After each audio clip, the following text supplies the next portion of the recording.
power and the dark side of human nature.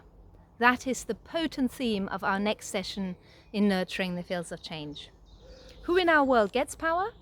How come that we're seeing so much dark behavior in places of power and influence today? And what can we do to shift corrupt and entrenched systems of power? These seem like the ultimate questions, right? In his writings on pathocracy, my colleague Steve Taylor explores systems in which individuals with personality disorders like narcissism and psychopathy rise to positions of power and influence.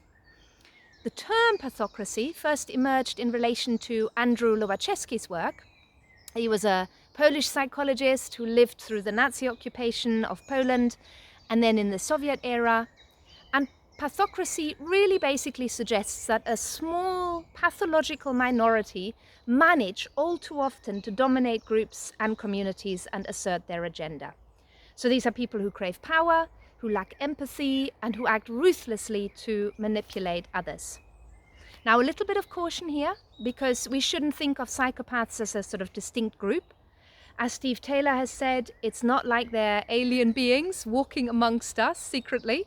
And in reality, it's more sensible to think of these terms as a spectrum, right?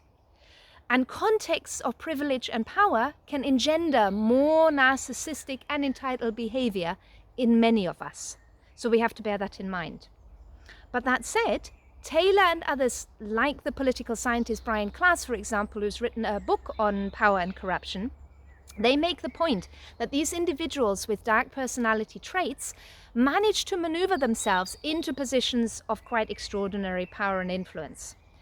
And they attract people similar to them. They create these environments that are entrenched in manipulative and oppressive behavior that then becomes normalized and pushes out more ethical and more compassionate people.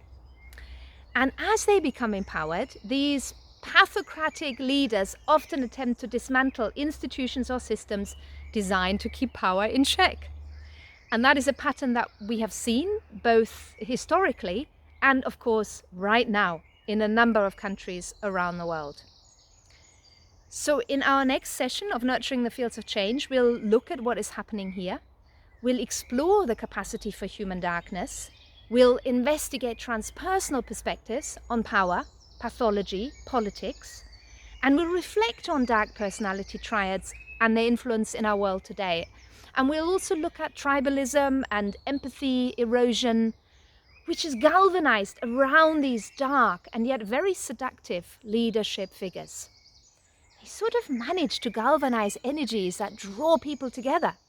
They're like dark icons that inspire a deeper passion in people that transcends rational logic. And their presence and their narratives have nothing to do with integrity or truth-telling.